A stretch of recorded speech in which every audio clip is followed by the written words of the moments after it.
Bismillahirrahmanirrahim.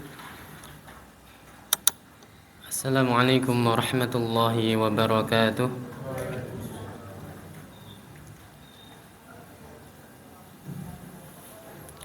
Innal hamdalillah nahmaduhu wa nasta'inuhu wa nastaghfiruhu wa natubu ilayh. Wa na'udzu billahi min shururi anfusina wa min sayyiati a'malina. Man yahdihillahu fala mudilla lahu wa man yudlilhu fala hadiya lahu. Asyhadu an la ilaha illallah wahdahu la syarika lah wa asyhadu anna Muhammadan 'abduhu wa rasuluhu la nabiyya ba'dah. Allahumma shalli wa sallim wa barik wa an'im ala habibikal mustafa wa rasulikal mujtaba nabiyyina wa habibina Muhammad sallallahu alaihi wasallam wa ala alihi wa sahbihi wa tabi'ina wa man tabi'ahum bi ihsanin ila yaumiddin. Amma ba'd. Ma'asyiral muslimin wal muslimat rahimani wa rahimakumullah. Sebagai muqaddimah,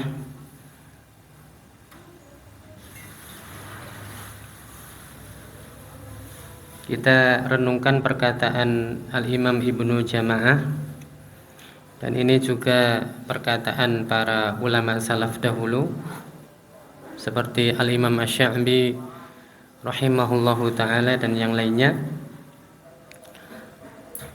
Beliau mengatakan al-ilmu ala thalathati ashbarin. Ilmu itu ada 3 tahapan. Man dakhala fi shibril awwali takabbara wa man dakhala fi shibri tsani tawaddu'a wa man dakhala fi shibri tsalithi alima annahu la ya'lamu. Barang siapa yang baru masuk pada tahap pertama, jadi ilmu itu ada 3 tahapan. Siapa yang baru masuk pada tahap pertama, takabbaro, maka dia akan sombong. Dia akan merasa paling benar. Dia akan merasa dirinya sudah mengetahui banyak hal. Bahkan mungkin dia lebih mengetahui apa yang dia anggap ulama tidak mengetahuinya. Dia akan menganggap orang lain itu gak bisa mengkritiknya ataupun menyaingi apa yang dia ketahui. Intinya, siapa saja yang baru masuk pada tahap pertama dari ilmu, maka dia akan takabur, dia akan sombong.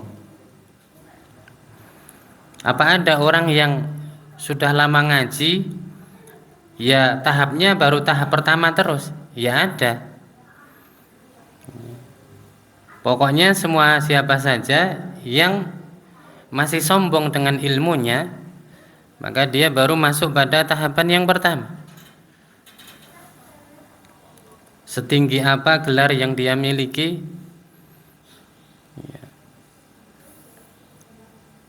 lamanya sekian tahun dia mengaji dan seterusnya, ya, kalau masih seperti itu berarti masih bertahan pada tahap yang pertama ini.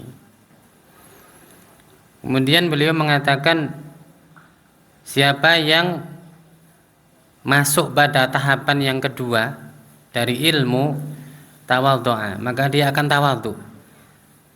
Dia mulai akan tawadhu dengan ilmunya tersebut. Mungkin dia akan lebih tasamuh, ya, atau bertoleransi dengan khilafiyah di antara para ulama.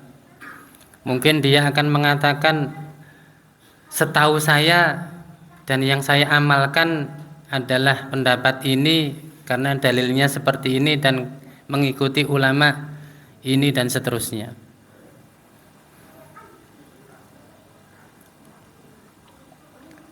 Mungkin dia sudah mulai tidak mudah menyalahkan orang lain yang berbeda pendapat dalam masalah fiqhiyah atau masalah khilafiyah dengan dia.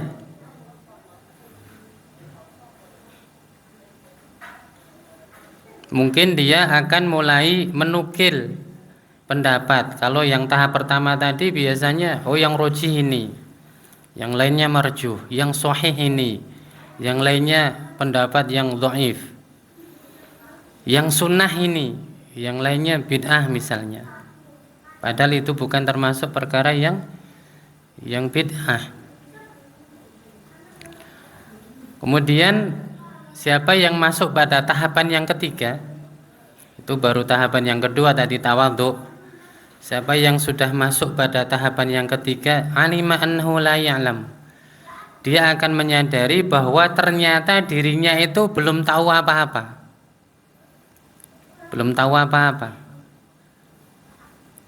Kitab tafsir yang sudah dia baca sama yang belum dia baca jauh lebih banyak yang belum dia baca. Hadis-hadis yang dia baca atau dia ketahui ini baru tahu ya, baru pernah dengar atau pernah baca saja, belum baca syarahnya. Itu masih banyak yang belum dia pernah dengar, belum pernah dia baca, atau apalagi membaca syarahnya. Kalau pengen ngerti berapa banyak kitab syarah hadis itu di Maktabah Syamilah itu, nanti ada syuruhul hadis, kitab-kitab syarah hadis. Jadi hadis-hadis Rasulullah itu disyarah oleh para ulama. Nanti ada 100 sekian kitab. Apa sudah baca itu? Ya jelas belum. Ya, baca paling judulnya. Ini Fathul Bari, syarah Sahih Bukhari. Ya. Ini Umdatul Qari, syarah Sahih Bukharinya milik Badruddin Al-Aini dan seterusnya. Baru tahu judul sama pengarangnya. Kalau membacanya ya jelas belum. Ya, jadi kalau dia sudah masuk pada tahap yang ketiga ini, alimah annahu la ya'lamu, dia sudah sadar, dia sudah ngerti kalau sebenarnya dia itu belum tahu apa-apa. Yang dia ketahui itu baru sedikit sekali. Ya ibaratnya belum tahu apa-apa gitu aja. Ya makanya pilih yang mana silahkan. Masih bertahan pada tahap yang pertama, atau sudah mulai masuk pada tahap yang kedua, atau meskipun ngajinya baru saja, ilmu yang dia ketahui sedikit ya, kalau sudah masuk pada tahap yang ketiga dia akan menyadari akan kekurangan dirinya, akan keadaan dirinya, kedudukan dirinya di dalam ilmu, belum ada apa-apanya sama sekali.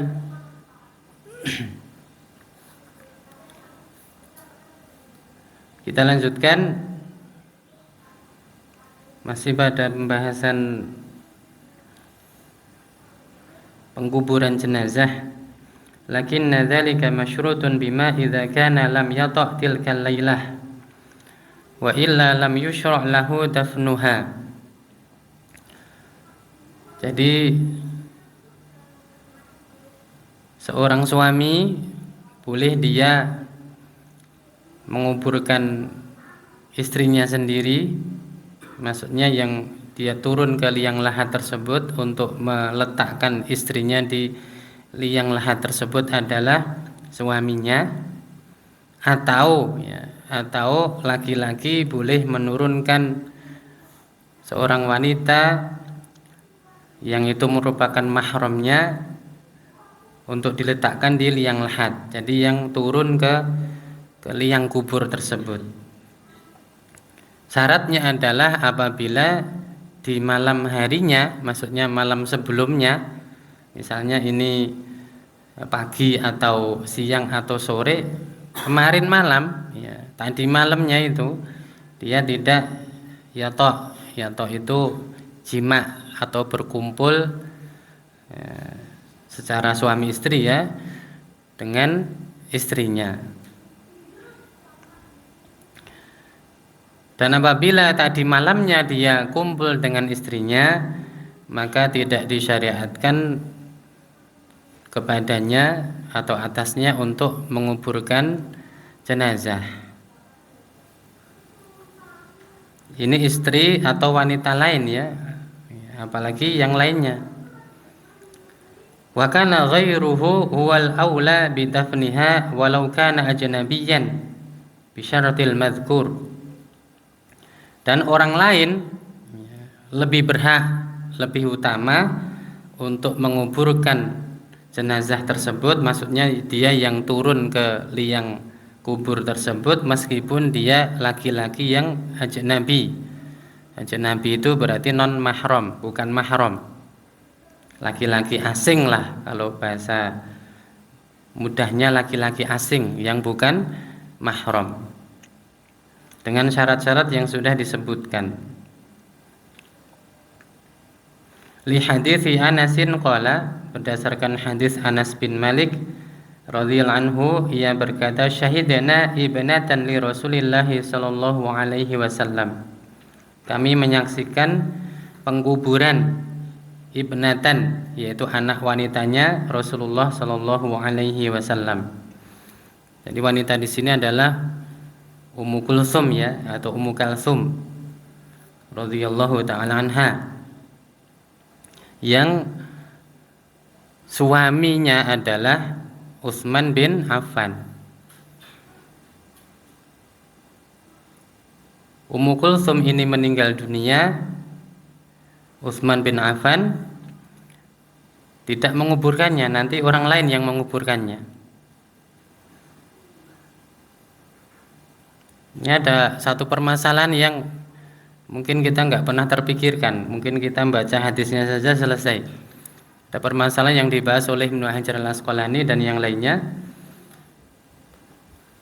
Kok bisa maksudnya istrinya ini meninggal, masa tadi malam kumpul gitu loh. Nah, ini meninggal kok tadi malamnya kumpul sama suaminya yaitu Utsman bin Affan. Ini kan Ummu Kalsum meninggal. Suami beliau adalah Utsman bin Affan. Utsman bin Affan tidak menurunkan jenazah Ummu Kulsum ke dalam liang lahat. Nanti yang menurunkan adalah Abu Talhah. Kok bisa? Ya. Tadi malam kumpul kok terus ninggal gitu loh. Ya, Ibnu Hajar al-Asqalani rahimahullahu taala beliau mengatakan sakitnya Ummu Kulsum ini lama, ya, lama. Dan Utsman bin Affan tidak mengetahui, karena sebagai manusia tidak mengetahui kalau istrinya itu besok akan meninggal. Ya, bisa jadi karena sakitnya lama atau mungkin sudah berangsur sembuh, karena orang yang meninggal itu kadang seperti mau sembuh gitu loh. Kemudian malah meninggal. Maka jawaban beliau seperti itu.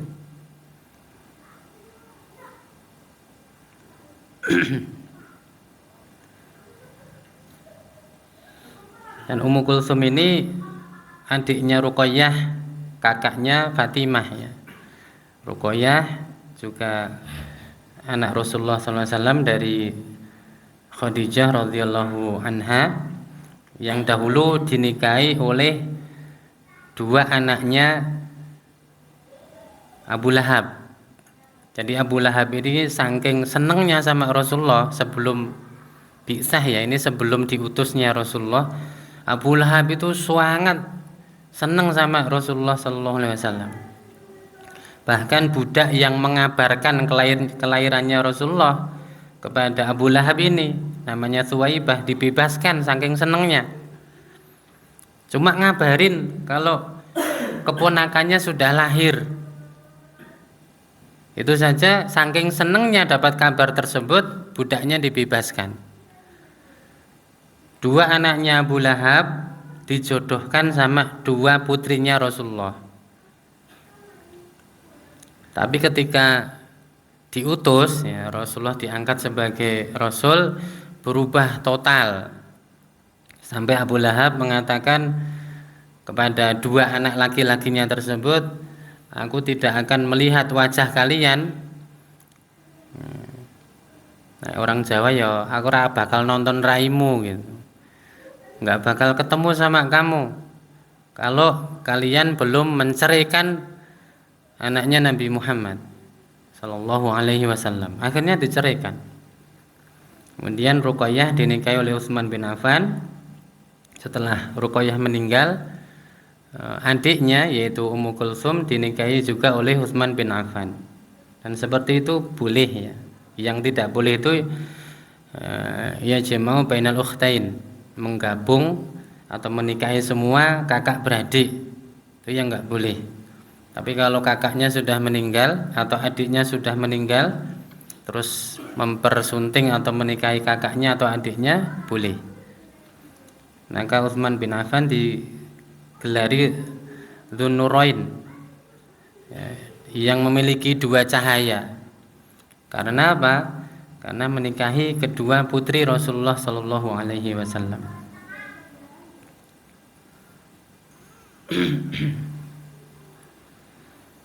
Wa Rasulullah sallallahu alaihi wasallam jalisun 'alal qabri. Dan ketika itu Rasulullah sallallahu alaihi wasallam duduk di tepi kubur. Tepi ya, bukan di atas kubur atau di atas kuburan orang lain, tapi di tepi liang tersebut yang tidak ada kuburannya, yaitu mungkin tanah yang bawahnya tidak ada apa-apanya.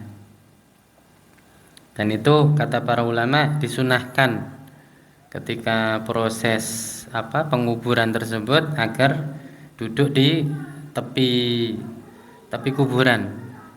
Tapi nek semua duduk nanti ya penuh ya. Semua duduk penuh nanti. Ya pokoknya kalau bisa melaksanakan ya dilaksanakan, kalau enggak ya enggak apa-apa. Fara'aitu ainaihi tadma'ani. Maka aku melihat kedua mata beliau mengeluarkan air mata, maksudnya menangis ya.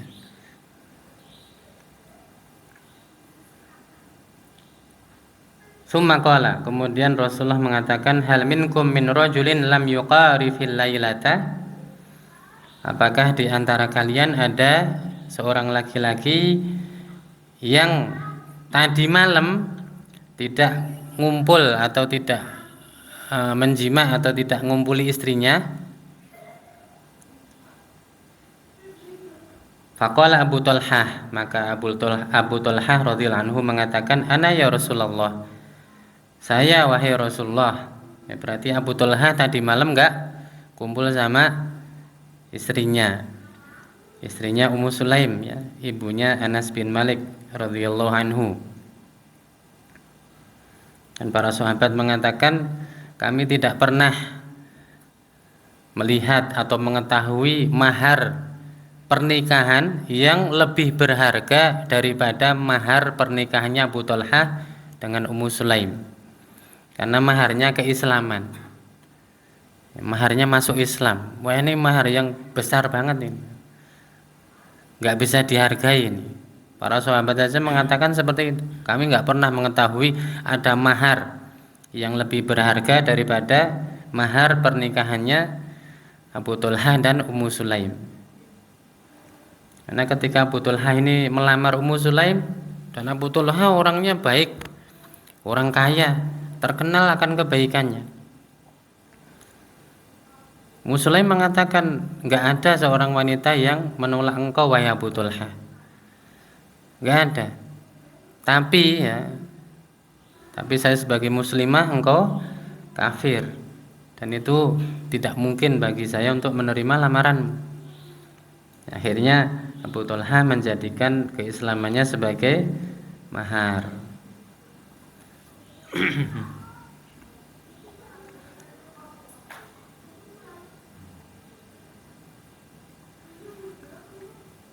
Maka saking baiknya Abu Talhah ini, sampai Ummu Sulaim ketika Abu Talhah meninggal dunia, kan Ummu Sulaim ini sudah diajarkan oleh Rasulullah doa ketika mendapatkan musibah, ya, inna lillahi wa inna ilaihi raji'un, Allahumma ajurni fi musibati wa akhlif li khairan minha. Maka Allah akan memberikan ganti yang lebih baik dari musibah tersebut. Ini suaminya meninggal, Abu Thalha, dan Muslim mengatakan Abu Thalha ini laki-laki yang sangat baik. Terus Rasulullah ajarkan doa seperti itu, aku ucapkan dan Allah janjikan akan memberi ganti yang lebih baik. Maka Muslim dalam hatinya mengatakan, siapa laki-laki yang lebih baik daripada Abu Thalha? Ya. Maka gantinya adalah Rasulullah, ya. Gantinya adalah Rasulullah. Jadi Allah menepati janjinya, diberi ganti laki-laki enggak hanya yang lebih baik daripada Abu Thalha, tapi yang terbaik. Kalau yang lebih baik mungkin banyak, karena setelah itu datang lamaran dari Abu Bakar, tidak diterima. Datang lamaran dari Umar bin Khattab, tidak diterima. Rasulullah melamar, ini laki-laki terbaik ini. Gantinya enggak hanya lebih baik, tapi yang terbaik. Qala, Rasulullah mengatakan, fa'anzil, maka turunlah engkau. Maksudnya turun ke liang. Qala fanazala fi qabriha, maka Abu Thalha turun ke liang tersebut untuk menurunkan jenazah, ya. Wa sunnatu idkhalul mayyiti min muakhiratil qabri li hadithi Abi Ishaq. Dan yang sunnah, maksudnya yang disunahkan oleh Rasulullah, jadi yang dianjurkan untuk memasukkan mayit tersebut dari arah kakinya, dari arah kakinya. Jadi misalnya ini kepala, ini kaki, ya masukkannya dari arah kaki. Ya kepalanya dulu, bukan kakinya, tapi kepalanya dulu, cuma arahnya dari arah kaki liang tersebut. Berdasarkan hadis Abu Ishaq, ia berkata, Ausal Harith ayusalli alaihi Abdullah ibn Yazid.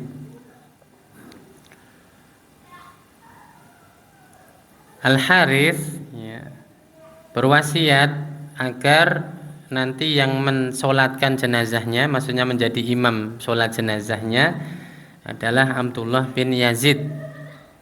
Fasalla alaihi, maka Abdullah bin Yazid mensolatkannya. Tsumma adkhalahu al-qabra min qibali rijlail qabri wa qala hadza minas sunnah. Kemudian ketika dikubur, jenazah tersebut dimasukkan dari arah kakinya, dan Abdullah bin Yazid mengatakan hadza minas sunnah, ini termasuk sunnah. Jadi dalam mustalah hadis, kalau seorang sahabat mengatakan hadza minas sunnah atau huwa minas sunnah, maka itu dihukumi marfu'un anhu. Itu hadis yang marfu', maksudnya pasti datangnya dari Rasulullah, bukan dari ijtihad sahabat tersebut. Karena mereka menisbatkannya kepada sunnah Rasulullah. Hadza minas sunnah, ini termasuk sunnah.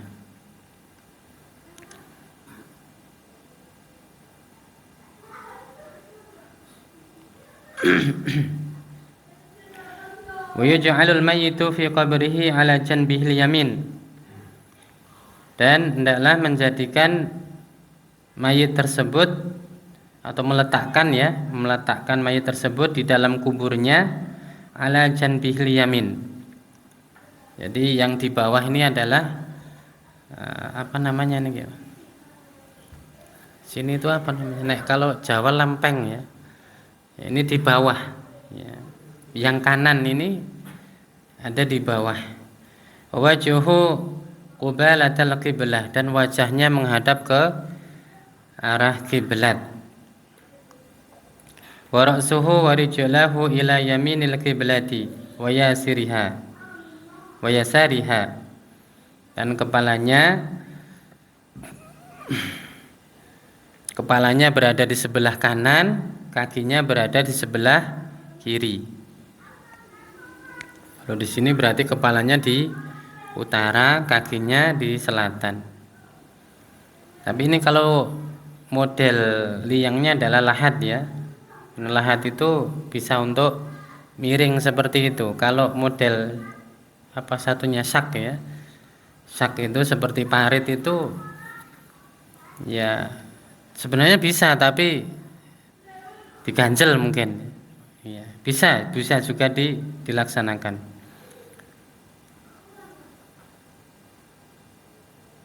Jadi yang sunnah seperti itu, bukan menghadap ke atas ya. Kepalanya di utara, kakinya di selatan, terus wajahnya ngadap ke atas. Ya itu boleh-boleh saja, cuma tidak termasuk sunnahnya dalam menguburkan jenazah. Yang sunnah adalah menghadap ke arah kiblat, diletakkan pada bagian tubuh yang kanan ini, wajahnya ngadap kiblat, kepalanya ada di sebelah kanan, kakinya ada di sebelah kiri.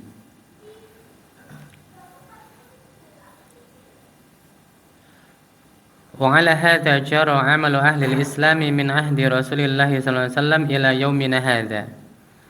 Dan inilah yang menjadi tradisi atau yang terus-menerus dilakukan oleh kaum muslimin semenjak zaman Rasulullah sampai zaman kita ini. Dan penulis kitab ini masih hidup ya. Berarti sampai zaman kita.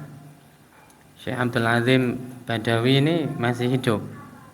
Hafizahullah taala. Beliau salah satu ulama Mesir ya, dan sangat terpengaruh dengan pola pemikirannya Syekh Al-Albani rahimahullah.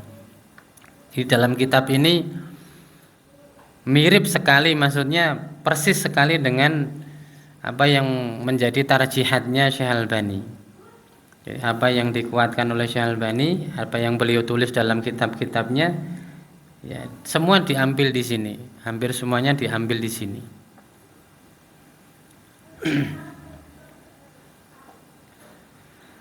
Kalau nggak salah beliau berguru pada Syekh Al-Albani itu 9 tahun ya, 9 tahun. Ya kita berguru Ustadz kita 9 tahun, tapi 1 tahun ngajinya cuma 2 kali gitu. Ya mungkin 9 tahun lebih ya. Kalau ini kan ya, rutin ya, jadi memang benar-benar murid ya, talibul ilm. Ya kita ya murid, tapi ya murid yang mungkin kurang baik ya. Seperti saya juga ngaji itu kadang nggak bisa istiqomah karena ya tugasnya banyak. Jadi saya jadi murid beliau 9 tahun, iya 9 tahun, tapi setahun paling 2 kali ya, 4 kali.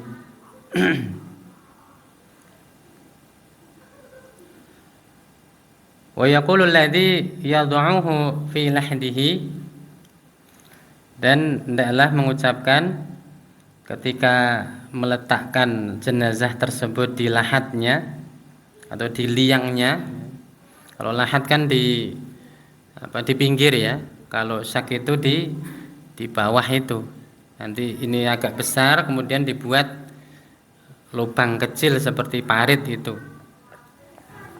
Intinya ketika meletakkan itu agar mengucapkan bismillahi wa ala sunnati rasulillah au millati rasulillah. Jadi bismillahi ala sunnati rasulillah atau bismillahi ala millati rasulillah. Ani bin Umar, dari Ibnu Umar radhiyallahu anhuma, anna an-nabiyya sallallahu alaihi wasallam kana idza wada'al mayyita fil qabri qala, bahwasanya Nabi sallallahu alaihi wasallam apabila beliau meletakkan mayit di kuburnya, beliau mengucapkan bismillah wa ala sunnati rasulillah. Maksud dari ala sunnati rasulillah atau ala millati rasulillah ini para ulama mengatakan ay ala tariqatin nabiyyi wa syari'atihi. Ini berdasarkan tariqah atau jalannya Nabi Muhammad SAW dan syariatnya. Terus kalau orang ingkar sunnah gimana ini? Kan dia nggak mau sunnahnya Rasulullah, nggak mau hadisnya Rasulullah. Ya, repot ya. Padahal sampai kita meninggal saja tetap disunahkan untuk membaca ketika meletakkan kubur jenazah orang tersebut ala tariqatin nabi wa syari'atihi. Ini maknanya ya, maknanya. Ini atas ya, atau mengikuti cara beragamanya Nabi sallallahu alaihi wasallam dan syariatnya. Ya, syariatnya syariat Allah ya. Nabi itu bukan syari. Ya, dalam usul fikih dikatakan Nabi itu bukan syari, bukan pensyariat. Cuma kan beliau yang menyampaikan syariatnya Allah Subhanahu wa taala. Jadi jelas Rasulullah itu bukan pensyariat. Beliau hanya mendapatkan perintah atau wahyu dari Allah Subhanahu wa taala. Wa may yantiqu 'anil hawa in huwa illa wahyu yuha.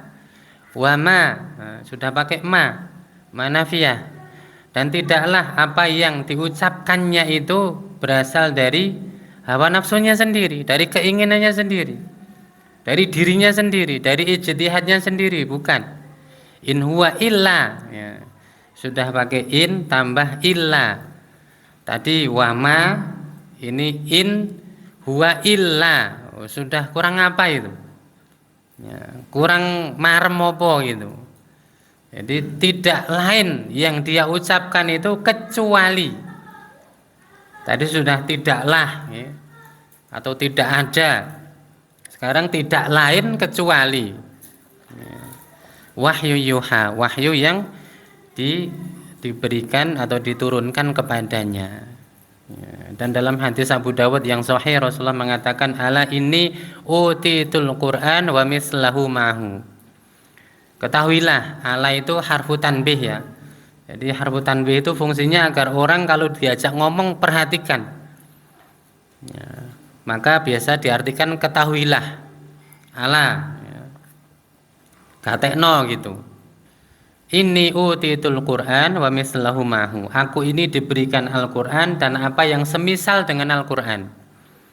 Maka para ulama mengatakan Al-Quran itu wahyu yang maktub, yang tertulis dalam mushaf.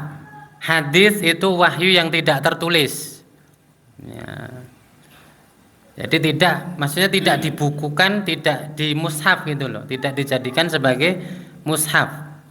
Ya, kitab hadis banyak, yaitu kan karena kebutuhan kaum muslimin ya, bukan untuk dijadikan sebagai satu kitab. Ya, bukan, itu memang untuk mempermudah saja. Jadi sudah seperti itu. Rasulullah sudah memperingatkan hal asa rajulun yablughul haditsu anni wa huwa muttaqiun ala arikatihi. Qala inna bainana wa bainakum kitabullah fama wajadna fihi halalan istahlalnahu wa ma wajadna fihi haraman haramnahu. Kemudian Rasulullah mengatakan ala inna ma harama Rasulullah sallallahu alaihi wasallam kama haramallah. Jadi apakah sudah datang sih orang yang dia ini sampai hadis dariku kepadanya. Jadi ada orang lain sampaikan hadis Rasulullah kepada orang ini. Nah Rasulullah enggak ingin para sahabatnya termasuk golongan seperti ini. Maka beliau mengatakan hal asa rajulun yablu hadits anni. Apakah sudah ada orang yang seperti ini? Maksudnya para ulama mengatakan jangan sampai kalian seperti itu. Yaitu apa? Orang yang sampai atau disampaikan hadis Rasulullah kepadanya. Wa huwa muttaqiun ala arikatihi. Ketika itu dia sedang duduk bersandar di tempat duduknya. Ini para ulama mengatakan ini kinayah ya. Jadi bukan entah dia berdiri atau duduk atau apa, bukan masalah itu, tapi ini kiasan, yaitu orang yang sudah merasa cukup dengan ilmunya. Muttaqiun ala arikatihi itu dia sudah merasa cukup ilmu dan dia tidak perlu cari ilmu lagi. Merasa pinter, merasa sudah cukup, enggak perlu ulama dan seterusnya. Kemudian dia jawab hadis yang disampaikan kepadanya tersebut, inna bainana wa bainakum kitabullah. Antara kami dan engkau itu sudah ada Al-Quran. Maka apa yang kita dapati dalam Al-Quran itu halal, ya kita halalkan. Yang kita dapati di dalam Al-Quran itu haram, ya kita haramkan. Maksudnya pedomannya hanya Al-Quran. Yang haram, yang halal, yang wajib, ya itu hanya Al-Quran saja. Ya, maka Rasulullah mengatakan, ala, ketahuilah, perhatikan ya.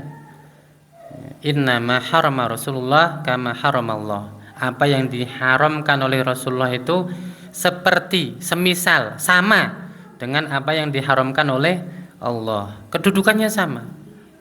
Kedudukannya sama. Kama ya. Bukan Rasulullah mengatakan misla ya, semisal, tapi kama, sama. Seperti ya, apa yang diharamkan oleh Allah Subhanahu wa taala. Jadi orang-orang yang ingkar sunnah itu Rasulullah sudah kabarkan dari dahulu. Akan muncul orang-orang yang seperti itu. Tandanya itu tadi. Kalau ada hadis sampaikan kepadanya, dia jawabnya dengan pakai Al-Quran. Pokoknya di antara kita dan kamu itu Al-Quran. Ya. Hakimnya itu Al-Quran. Nah, itu tanda-tandanya seperti itu. Pokoknya Al-Quran tok. Nah, nggak perlu hadis. Atau yang ingkar sunnah tapi parsial. Kalau hadisnya cocok dipakai, kalau nggak cocok, ya nggak dipakai. Ya, bertentangan dengan akidahnya, bertentangan dengan usul atau pokok keyakinannya, ditolak. Seperti hadis syafaat, kemudian hadis sirat, kemudian hadis syafaatul uzma dan yang lainnya. Jadi ada yang ingkar sunnah full, full ingkar sunnah ada. Jadi memang benar-benar ingkar sunnah. Ada yang parsial, yang pilih-pilih, separuh-separuh. Itu tadi tandanya selalu pakai Al-Quran. Dan yang kedua, dia sudah merasa cukup dengan ilmunya. Maka dikiaskan muttaqiun ala arikatihi.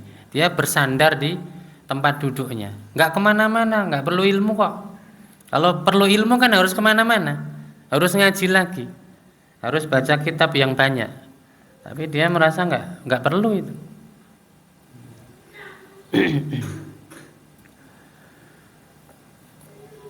Wali hadits al-Bayadhi radhiyallahu anhu an Rasulillah sallallahu alaihi wasallam annahu qala al-mayyitu idza wudi'a fi qabrihi falyaqulil ladzi yad'unahu hina yud'u fil lahd bismillahi wa billahi wa ala millati Rasulillah. Ya. Dari Al-Bayadhi radhiyallahu anhu dari Rasulullah sallallahu alaihi wasallam bahwasanya beliau bersabda, mayit itu apabila diletakkan di kuburnya maka hendaklah orang yang meletakkannya mengatakan atau mengucapkan bismillah wa billah wa ala millati Rasulillah. Jadi ini hadisnya hasan ya. Kedudukannya hasan. Dan yang pertama hadisnya sahih, jadi tidak bertentangan. Silahkan mau baca yang tadi atau baca yang pakai billah ya, bismillah wa billah wa ala millati Rasulillah.